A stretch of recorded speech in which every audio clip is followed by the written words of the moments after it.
Je m'appelle Christine Hansen. Je suis née et j'ai grandi à Bruxelles.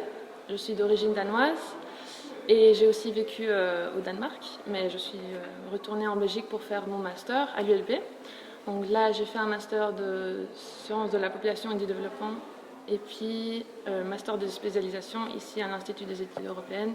Du coup, j'ai eu la chance d'avoir un stage à la Commission dans le département du budget. Je fais ça non pas parce que j'étais intéressée d'avoir un poste à la commission plus tard, mais parce que je voulais apprendre. Et en fait, l'Union européenne a toujours été un élément très familier pour moi parce que ma mère a travaillé pour l'Union européenne.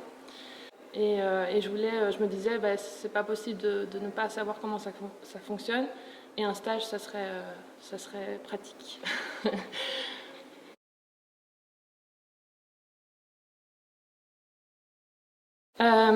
Je pense que c'est une bonne chose que j'ai la nationalité danoise.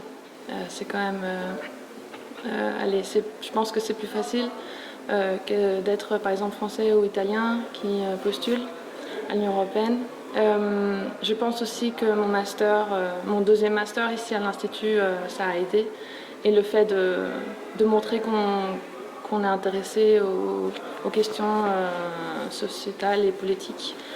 Oui, le parcours a été un peu, disons, très varié.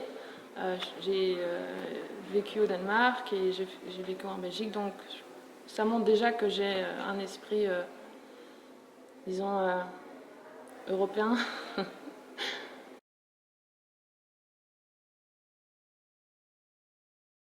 Ça va vraiment dépendre là où tu vas faire ton stage, dans quel département, dans quelle agence.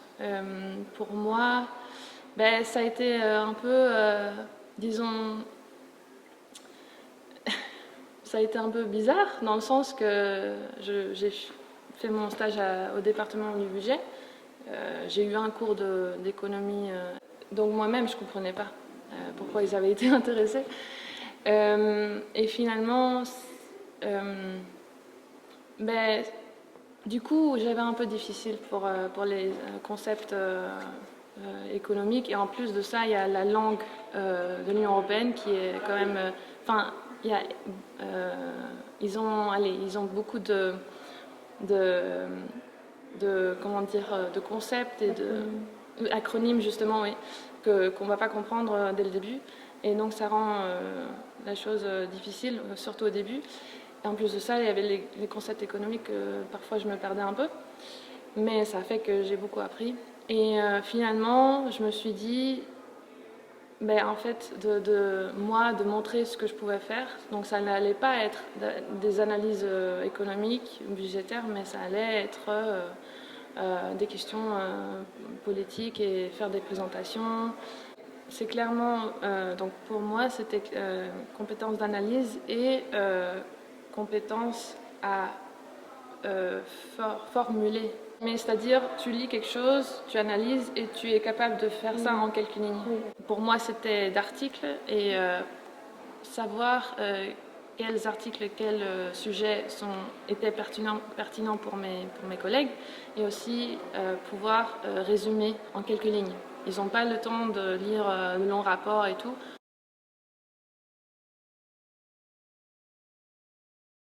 Il y a 2 ans, j'ai postulé pour la commission. Donc je ne me rappelle peut-être pas de toutes les étapes, mais il faut vraiment vérifier sur leur site les 2 dates. Et donc les 2 dates vont être différentes si tu vas commencer en automne ou au printemps. Et il faut vraiment commencer à l'avance, à écrire, à remplir le formulaire en ligne, à vraiment écrire ta lettre de motivation. Et surtout, c'est difficile parfois de trouver des anciens diplômes ou des anciens lettres de recommandation que tu as eu depuis, de tes expériences avant. Donc tout ça, ça peut prendre du temps de chercher, de trouver tout ça. Donc vraiment commencer bien en avance. Et donc c'était en ligne et il y a toutes les démarches qui sont décrites sur leur site. Après ça, tu envoies et tu n'as pas de nouvelles avant 6 mois après, quoi. Et tu as une lettre qui dit que tu es accepté, et après, c'est seulement après que tu vas tu vas avoir un coup de fil qui dit que voilà, un département est intéressé de t'avoir comme stagiaire, et là tu auras un petit entretien téléphonique.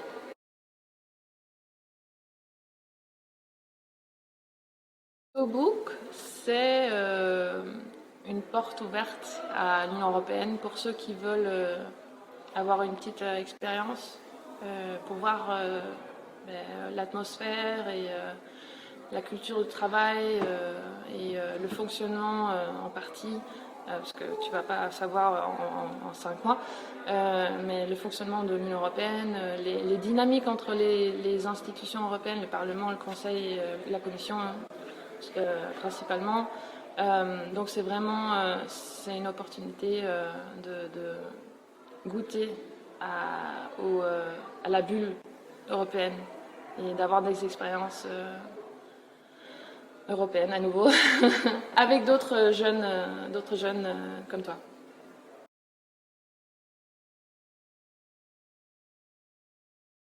Ça va être un peu particulier pour moi parce que j'ai fait mes stages pendant le corona.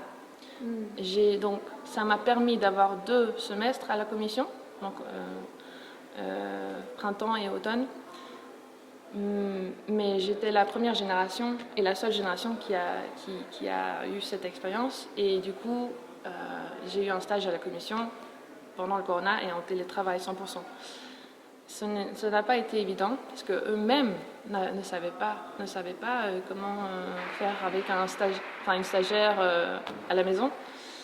Et en plus de ça, j'avais eu des problèmes avec l'accès à l'intranet. C'est hyper compliqué comme système, il y a beaucoup de sécurité autour.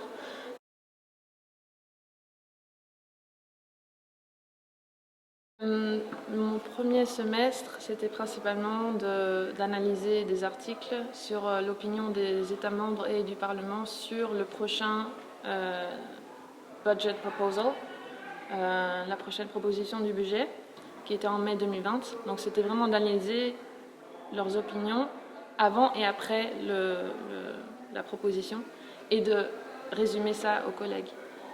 C'était la tâche principale. Et le deuxième semestre, c'était un peu plus varié. Là, mes collègues avaient énormément de travail parce qu'il y avait les négociations entre le Parlement et le Conseil en automne 2020. Et du coup, c'était un peu plus léger, mes tâches. Et là, j'aidais où je pouvais. Donc, faire des présentations et remplir des fichiers Excel.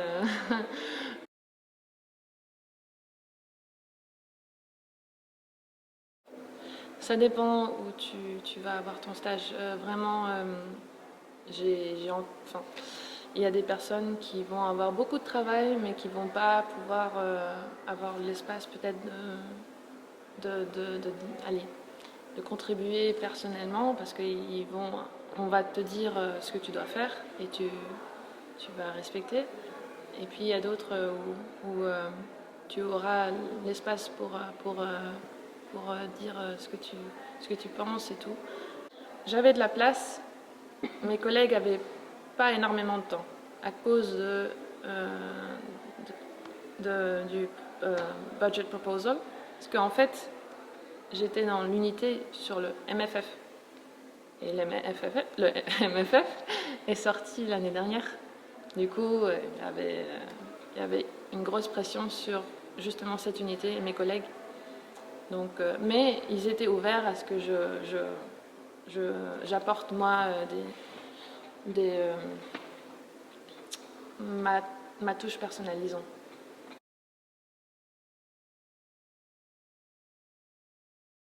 Ton expérience va dépendre avec qui tu travailles, bien sûr, comme partout. Tu vas pouvoir en fait aller te familiariser avec les dynamiques qui sont à l'intérieur de l'Union européenne et tu vas en fait te rendre compte que finalement c'est hyper compliqué et que finalement l'Union européenne, ce sont des humains qui se sont mis ensemble et que tu vas avoir des problématiques comme tout le monde. Quand on travaille en groupe, tu vas voir ça en grand format à l'Union européenne et je me suis rendu compte de la difficulté des négociations quand j'étais là. Enfin, j'ai eu, par exemple, bien sûr, j'ai eu ça en cours, mais là, tu vas vraiment être face à face à des problématiques qui finalement sont créées par des humains et il y aura des failles humaines, même à l'intérieur de la commission. Il y a un certain moment où j'ai perdu beaucoup confiance en moi parce que c'était pas évident durant le corona à nouveau. Les collègues, ils avaient beaucoup de pression politique aussi, beaucoup de travail. Et donc j'ai eu vraiment eu des hauts et des bas. Mais mes collègues m'ont toujours soutenu, m'ont toujours dit tu poses toutes les questions que tu veux. Maintenant, c'était à moi de prendre cette opportunité. Ils me tendaient la main, c'était à moi aussi de tendre la mienne. Ça n'a pas toujours été facile de demander de l'aide. Et en fait, c'est ça que qui m'a enrichi, c'est-à-dire c'est ça que cette expérience m'a donné. C'est en fait, allez, tu vas apprendre sur toi-même en fait. Plus, tu vas apprendre bien sûr sur l'institution, mais tu vas surtout apprendre comment toi tu fonctionnes. Et j'étais pas toujours fière de comment, allez, j'étais comme stagiaire, je voulais faire plus. Parfois je me disais c'est pas assez, voilà. Mais aujourd'hui, c'est clairement une expérience qui a été importante au niveau personnel.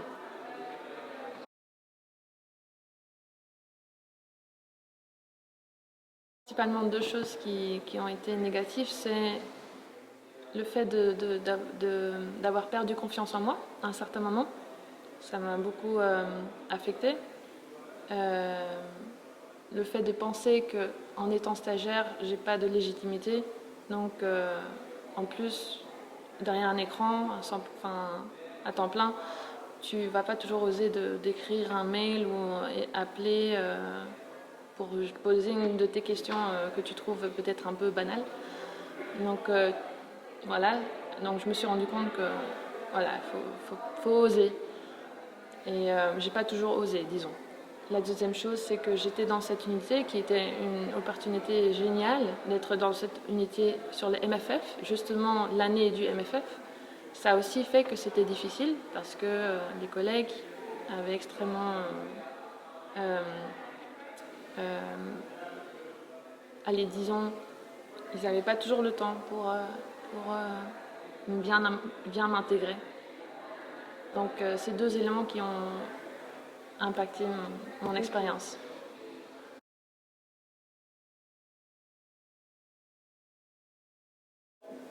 Personnellement, je trouve que c'est un bon salaire et c'est un salaire parce que tu auras des impôts dessus. Tu touches ça chaque mois. Je pense que c'était à la fin du mois, je ne sais plus, désolée.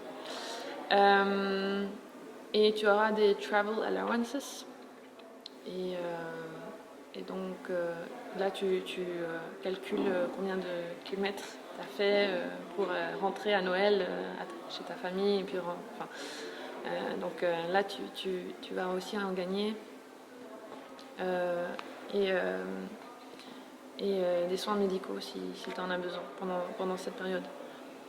Et le salaire était, donc, si je me souviens bien, c'était plus ou moins 1300.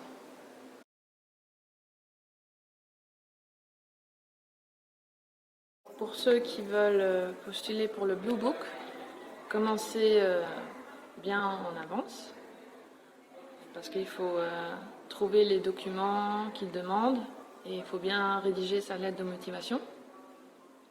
Un autre conseil, ce serait, une fois que tu es dedans, c'est toi-même et te souvenir que tu es légitime en tant que stagiaire. Tu es légitime d'avoir des questions, même si tu les trouves banales. Tu es légitime, ta place est légitime. Et n'aie pas peur de poser des questions, ose. Rencontre les autres stagiaires, crée des contacts. Crée des contacts pas seulement avec les stagiaires, mais crée des contacts avec tes collègues. Fais du networking. Encore aujourd'hui, je vois des anciens stagiaires comme moi. Il y en a qui sont restés à la commission. Donc, tu peux te créer des amitiés avec des gens qui viennent d'ailleurs, mais qui restent à Bruxelles. Donc, vraiment, sois sociable aussi. Ce n'est pas la fin du monde si tu ne décroches pas un stage à la commission. Bruxelles, il y a tellement d'opportunités qui circulent autour de l'Union européenne si tu veux être dans cette bulle-là. Donc, ce n'est pas la fin. Et il y aura toujours une possibilité plus tard de postuler à travers le site d'EPSO, faire le concours. Donc, c'est pas la fin du monde. C'est une opportunité, mais ne baisse pas les bras si tu l'as pas. C'est important aussi.